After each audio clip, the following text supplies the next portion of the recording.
আসসালামু আলাইকুম রহমতুল্লাহি ওয়া বারাকাতুহু। সম্মানিত দর্শক, আজকের ভিডিওতে বাংলাদেশের সাম্প্রতিক রাজনৈতিক হালচাল নিয়ে আলোচনা করব। আলোচনার শুরুতেই বলেন, এই যে রাজনীতি একটা গরম বিষয়, এ হট আইটেম। এখানে আপনি যদি খুব নরম আচরণ করেন বা রাজনীতির পরিবেশে যদি আপনি দেখেন খুব ডিপ্লোম্যাটিক বিষয় বা কূটনীতির বিষয়গুলো বেশি প্রাধান্য পাচ্ছে, শোরগোল কম হচ্ছে, আপনি ধরে নেবেন যে পর্দার আড়ালে ভয়ঙ্কর কিছু ঘটছে।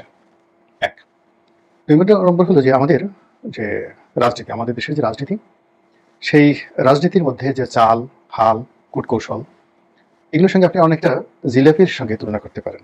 আবহমান বাংলায় জিলাপির যে জনপ্রিয়তা, এটা আবার বৃদ্ধ বনিতা, খুব ডায়াবেটিস ইদানিং যাদের খুব বেশি হয়ে গেছে, তারা ছাড়া বললে সবাই যদি গরম গরম জিলাপি কাউকে দেওয়া হয়, একেবারে ভেজে ভেজে দেওয়া হলো, সেই জিলাপি পছন্দ করেন না আমাদের বাঙালির মধ্যে এরকম লোকের সংখ্যা খুব অল্প।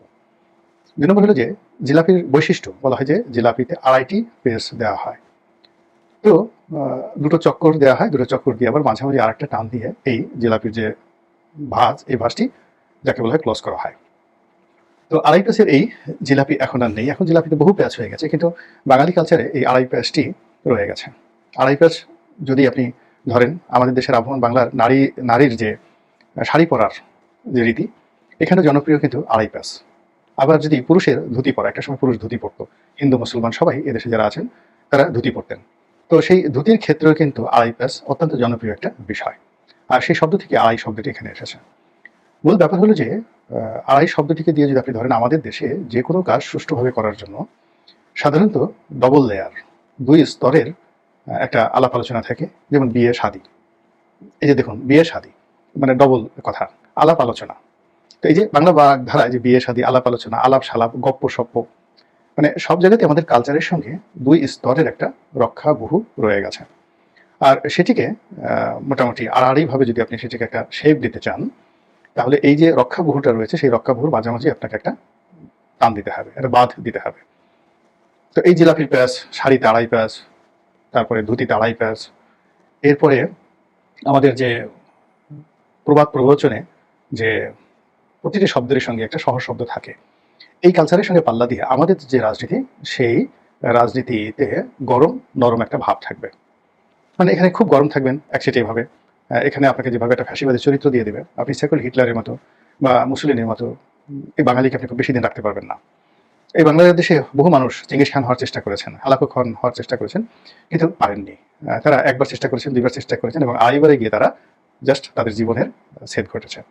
তো সেই দিক থেকে আপনি যদি শেখ হাসিনার সর্বশেষ জমানা দেখেন, তাহলে আপনি দেখবেন যে দুটো নির্বাচন করেছে, দুই নম্বরের দুটো নির্বাচন, আর আড়াই প্যাস মানে আরেকটা নির্বাচন করেছে, 3 নম্বর নির্বাচন, কিন্তু সেটা আড়াই প্যাস পর্যন্ত যেতে পারেনি, সোয়া 2 প্যাসের মধ্যে কিন্তু সেই নির্বাচনের ইতি ঘটেছে।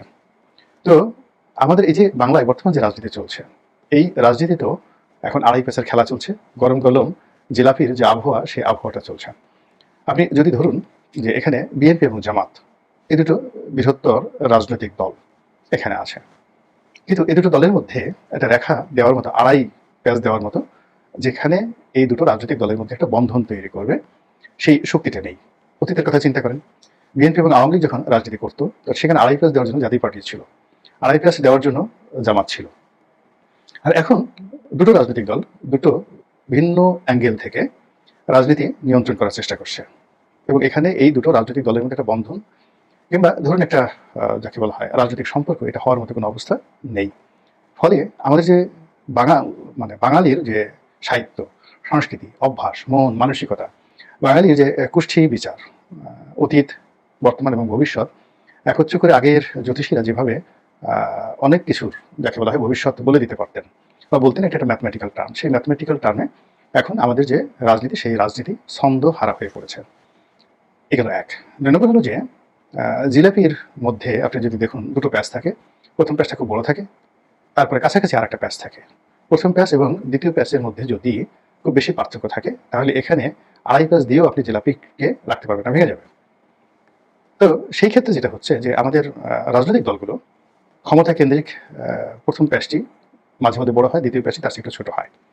কিন্তু যদি প্রথম প্যাচের বা যাকে বলা হয় আকার আকৃতি ধরুন 100, বা আপনি গোল করে একটা বৃত্ত তৈরি করলেন, সেটার পরিমাণ হলো একটা ফুটবলের মতো, আর অন্যদিকে ছোট যে বৃত্তটি, এটি হয়ে গেল একটা বিন্দুর মতো, তাহলে সেখানে আপনি ইচ্ছা করলে 2.5 দেওয়ার যে যাকে বলা হয় গাণিতিক নিয়ম রয়েছে জিলাপিতে, এটা হবে না। জিলাপি তৈরি হবে না এবং রাজনীতি সেই জিলাপি এখন তৈরি হচ্ছে না। এর কারণ হলো যেখানে বিএনপির মতো দল 35% তারা ভোটার তাদের আছে, সমর্থন আছে, অর্থবিত্ত, জনপ্রিয়তা, সংগঠন সেভাবে আছে। আর সেখানে যদি জামাতের জনপ্রিয়তা ভোটার সংখ্যা দেখেন নট মোর দ্যান 5%, ফলে কি হলো 35% ভোটারকে দিয়ে যদি আপনি একটা বৃত্ত তৈরি করেন আর তার মধ্যে যদি 5% ভোটারকে দিয়ে আপনি আরেকটা সার্কেল বৃত্ত তৈরি করেন, তাহলে বোঝার চেষ্টা করুন যে 18 কোটি মানুষের মধ্যে বিএনপি করা মানুষের সংখ্যা প্রায় 7 কোটি। 7 কোটি মানুষ হাতে হাত ধরে একটা বিরাট বৃত্ত তৈরি করলো। আর অন্যদিকে ধরুন 5%, 18 কোটির 5% কত লোক হয়? তো সেই লোকগুলো মানে 1 কোটি ধরুন, সেই 1 কোটি লোক হলো, তো 1 কোটি লোকের হাতে হাত ধরে তারা একটা বৃত্ত তৈরি করলো। এখন এই বৃত্তের মাঝামাঝি যদি আপনাকে একটা রেখা টানতে হয়, তাহলে এরকম একটা দল দরকার যে মূলত অ্যাটলিস্ট 1.5 থেকে 2 কোটি লোক যদি না হয়, তাহলে এই 7 কোটি মানুষের যে বৃত্ত, সেই বৃত্তের মাঝামাঝি জিলাপির মতো একটা বন্ধন তৈরি করতে পারবে না। তো তার ফলে কি হচ্ছে, শুধুমাত্র এটা ঘুরছে। বিজ্ঞানে আপনারা জানেন যে একটা নিউক্লিয়াস আছে, প্রতিটি অণুর মধ্যে একটি নিউক্লিয়াস আছে, ইলেকট্রন, প্রোটন এবং নিউট্রন। তো ইলেকট্রন, প্রোটন এই দুটো ঘুরতে থাকে নিউক্লিয়াসের মধ্যে, আর এই দুটোর মধ্যে যাতে সংঘাত তৈরি না হয়, এই জন্য তৃতীয় শক্তি হিসাবে সেখানে নিউট্রন থাকে। যেভাবে সমান্তরালভাবে একটা রেল লাইন থাকে এবং রেলের স্লিপারগুলো যেভাবে রেল লাইনকে নির্দিষ্ট দূরত্ব সবসময় বজায় রাখে, রাজনীতির ক্ষেত্রে, সমাজের ক্ষেত্রে, সম্পর্কের ক্ষেত্রে এইভাবে একটা সার্কেল আছে, সেই সার্কেলের বাইরে আপনি যেতে পারবেন না। তো এখন এখানে যে প্রসঙ্গত রাজনীতিতে বিএনপি এবং জামাতের মধ্যে যে সমান্তরাল একটা রেখা, এটা কোনো অবস্থাতে সমান্তরালভাবে আপনি আঁকতে পারবেন না। লম্বালম্বি করলেও হবে না। 7.5 কোটি মানুষ লম্বা করে দাঁড় করিয়ে দেন, 1 কোটি মানুষ দাঁড় করিয়ে দেন, সার্কেল করেন, হবে না। রিং করতে চান অলিম্পিকের মতো, একটার ভিতরে আরেকটা ঢুকিয়ে দিতে চান, দেখবেন যে একটা হয়ে যাবে সে বিশাল বড় রিং, 7.5 কোটির রিং, একটা বৃত্ত, তার মধ্যে যদি ঢুকিয়ে দেন 1 কোটি হয় না। ফলে কি হচ্ছে, গত 14 মাস ধরে নানা তর্জন হচ্ছে, নানা গর্জন হচ্ছে, কিন্তু বর্ষণ হচ্ছে না। দ্বিতীয়ত আপনার একটা সার্কেল জিলাপি সবাই তৈরি করতে পারেন, আপনি পারবেন না। এটার জন্য অনেকগুলো মেকানিজম আছে, চিনির পরিমাণ, তারপর শেষে সেখানে যে ময়দার যে উপকরণটা যেভাবে মিক্স আপ করা হয়, যেটাকে খামি বলা হয়, খামি যেভাবে তৈরি করা হয়, তো সেই খামি তৈরি করার কৌশল আছে, ভাজার কৌশল আছে, তেলের কৌশল আছে, চিনির মিশ্রণের কৌশল আছে, সব মিলিয়ে এটি একটি উপাদেয় খাবার হয় কেবলমাত্র নিখুঁত কারিগরের অধীন। তো রাজনীতিতেও কখনো কখনো এরকম নিখুঁত কারিগরের অভাবে অনেক রাজনীতির সম্ভাবনা সমূলে বিনাশ হয়ে যায়। আপনার কাছে সব উপকরণ আছে কিন্তু নষ্ট হয়ে যায়। এখন এই মুহূর্তে যারা বিএনপি এবং আওয়ামী লীগের মধ্যে সমঝোতা করার চেষ্টা করেছেন বা করে চলেছেন, কিংবা ধরুন এই দুটো দলের উপর আধিপত্য দেখাতে চাচ্ছেন, এই দুটো দলকে পরিচালনা করতে চাচ্ছেন, ডক্টর মোহাম্মদ ইউনূস এবং তার যারা সহযোগী লোকজন রয়েছেন, তারা আর যাই হোক না কেন রাজনীতির কারিগর নন। জিলাপির কারিগর শুধুমাত্র জিলাপি বানাতে জানে, কিন্তু আপনি যদি একজন অ্যারোনটিক্যাল ইঞ্জিনিয়ার এনে দেন, আপনি যদি নাসার একজন পাইলটকে এনে দেন, মানে পৃথিবীর সবচেয়ে বড় রকেট যিনি চালান তাকে এনে দেন, টমাস আলভা এডিসনের মতো একজন লোককে এনে দেন, বলে যে তুমি জিলাপি বানাও, সে পারবে না। এখন রাজনীতির যে ময়দান, এখানে যে রসায়ন, এখানে যে সকল আওয়াজ হয়, কথাবার্তা হয়, সেই জিনিসগুলোকে কম্পাইল করার জন্য যে সাংগঠনিক ক্ষমতা, দক্ষতা, নেগোশিয়েবল পাওয়ার এবং যে পলিটিক্যাল যাকে বলা মিশন এবং ভিশন থাকা দরকার, সেটি বর্তমান অন্তর্বর্তীকালীন সরকারের একজন লোকের মধ্যে নেই, সিঙ্গেল ওয়ান। তার মধ্যে তারা অনেক গুণাবলী আছে, কেউ হয়তো খুব সুন্দর, কেউ অসাধারণ সুন্দরী, কেউ খুবই শিক্ষিতা, কেউ খুবই শিক্ষিত মার্জিত, আরও অনেক তাদের জীবনে সফলতা আছে। কিন্তু রাজনীতির এই ময়দানে যাদেরকে নিয়ে তিনি জিলাপি তৈরি করবেন, সেই কৌশল তাদের মধ্যে নেই। ফলে গত 14 মাসে আমরা যে অশ্বডিম্ব পেয়েছি এবং আমরা যে যাকে বলা হয় দুর্নাম এবং বদনামের শিকার হয়েছি, এবং আমাদের জনজীবনে যতটুকু সম্ভাবনা ছিল, প্রায় প্রতিটি সম্ভাবনা যেভাবে ক্রমশ নেতিবাচকতার দিকে এগিয়ে যাচ্ছে, তাতে করে আজকের যে রাজনীতি, যে সম্ভাবনা, যে আওয়াজ শুনতে পাচ্ছে, সেটা নির্বাচন হোক, সেটা জুলাই সনদ হোক, কিংবা সেটা সংবিধান সংশোধন হোক, অথবা সংস্কার হোক, কোনোটার মধ্যেই কোনো সম্ভাবনার যে বীজ এখন পর্যন্ত সেটা বপন করা হয়নি।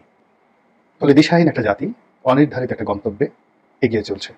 সেই গন্তব্য কোথায় এবং কিভাবে শেষ হবে, একমাত্র বিশ্বজাহানের মালিক আল্লাহ রাব্বুল আলামিন জানেন। মহান আল্লাহ আমাদের সবাইকে হেদায়েত দান করুন এবং হেফাজত করুন। আসসালামু আলাইকুম ওয়া রাহমাতুল্লাহি ওয়া বারাকাতুহু।